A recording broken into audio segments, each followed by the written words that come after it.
The scream cut through the cafeteria like a knife, sharp, sudden, and terrifying. Trays clattered, drinks spilled, and conversations froze mid-sentence as a group of boys shoved a small trembling girl onto the center lunch table like she was an object, not a human being. For a moment, the entire room stood still, watching the new girl, Savannah, struggle to breathe as her backpack straps dug into her shoulders and her glasses slid crookedly down her face. Then the laughter began, low at first, then rising into a sickening chorus of ridicule. Behind the laughter, though, something else stirred. A shift, a presence, a realization that the bullies had just awakened someone they should have left alone. If you believe in kindness, second chances, and courage in the face of cruelty, make sure to like, comment, share, and subscribe to Kindness Chronicles. It truly helps keep stories like this alive. The day Savannah Bates walked into Crestwood High, the sun was bright, the hallways gleaming, and yet she felt like she was walking into a storm. She had moved from a quiet town to this busy city after her mother passed, leaving her in the care of her older cousin. Everything felt unfamiliar. The faces, the sounds, the stern-looking teachers, and she carried her grief like a shadow she couldn't shake. She was quiet, polite, and noticeably nervous, the kind of student bullies sensed before she even spoke. She wore simple clothes, kept her hair tied in a neat ponytail, and clutched her books close as if they were a shield. She didn't expect kindness here. She didn't expect anything at all. What she didn't know was that someone had been watching her since the moment she stepped out of the principal's office. A boy named Zayden Cole.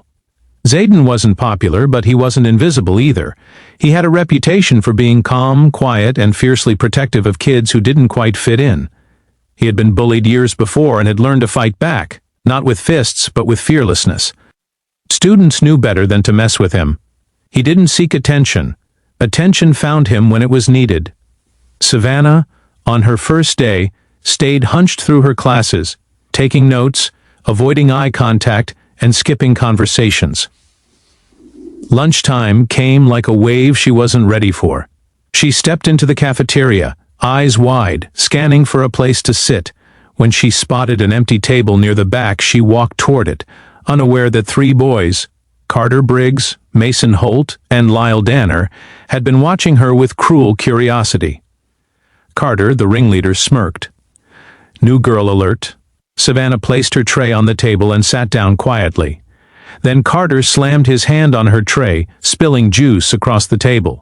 Mason grabbed her backpack. Lyle stepped behind her chair and tipped it forward. Before she could react, they lifted her by the arms and dumped her on top of the lunch table like she was a trophy. Laughter erupted, echoing off the high cafeteria walls. Savannah froze, lying on her stomach, palms pressed against the cold surface, humiliation burning her eyes. She wished she could disappear. That was when Zayden stood up. He had been sitting 2 tables away, watching the scene unfold with growing anger. The cafeteria noise dimmed around him, as if the world held its breath. He didn't shout. He didn't run. He simply walked, slow, steady, eyes sharp, jaw tight. His steps made the bullies shift uneasily, though they tried to laugh it off. Zayden was not big, not muscular, but something in his presence carried a weight the bullies didn't understand. Carter frowned. "What do you want?" Zayden didn't look at him. Instead, he looked at Savannah and held out his hand. "Come on," he said gently. Savannah's lip trembled as she took his hand and slid off the table. She felt small, shaky, and ashamed, but Zayden's expression wasn't pity. It was protectiveness. The kind that comes from someone who's seen enough pain for 2 lifetimes. Zayden turned toward the bullies and, for a moment, the cafeteria fell silent again. "You're leaving," he said quietly but firmly. "Now." Carter scoffed until he noticed who had stood up behind Zayden. 3 seniors, Malik, Jonah, and Cruz. They weren't friends of Zayden's, but they respected him. They stepped behind him almost instinctively, creating a wall of silent threat that made Carter's smirk fade instantly. Then, from the far side of the cafeteria, a teacher called out Zayden's name, confused by the commotion. Carter, realizing his position, didn't push things further. He backed away with a glare and a muttered insult, motioning for his friends to follow. But he wasn't done, not by a long shot. Savannah thought things would get better after that moment, but bullies don't allow stories to end that easily. Over the next few days, Carter and his crew made it clear that they considered her a target. They blocked her locker. They whispered insults as she walked by. They kicked her books down the hallway, smirking as she scrambled to pick them up. Xaden watched it all, frustrated but patient.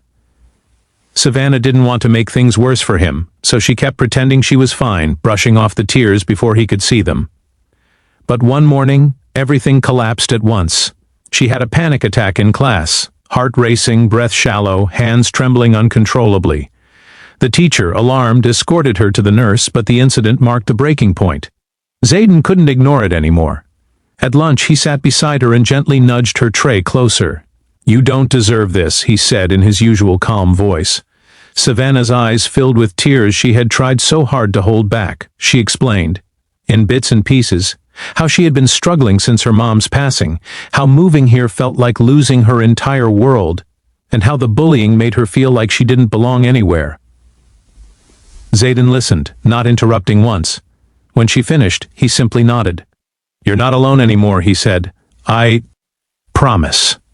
His words became a turning point, not just for Savannah but for the entire school.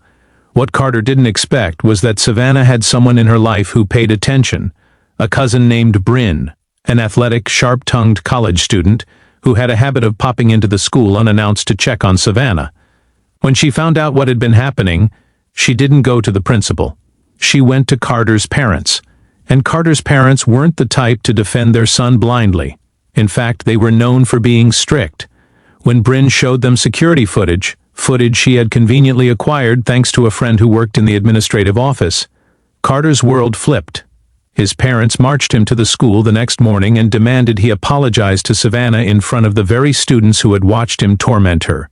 Humiliation, consequences, reality.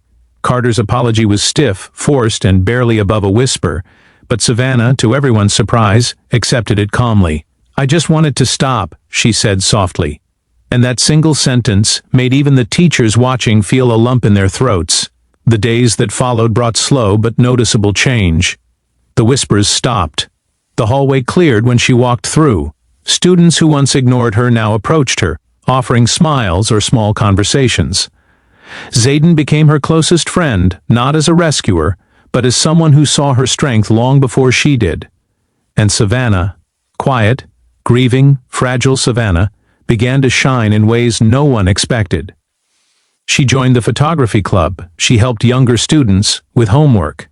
She even volunteered to read announcements at the morning assembly, her voice trembling at first but growing steadier every day. The cafeteria, once the scene of her worst humiliation, became a place of belonging.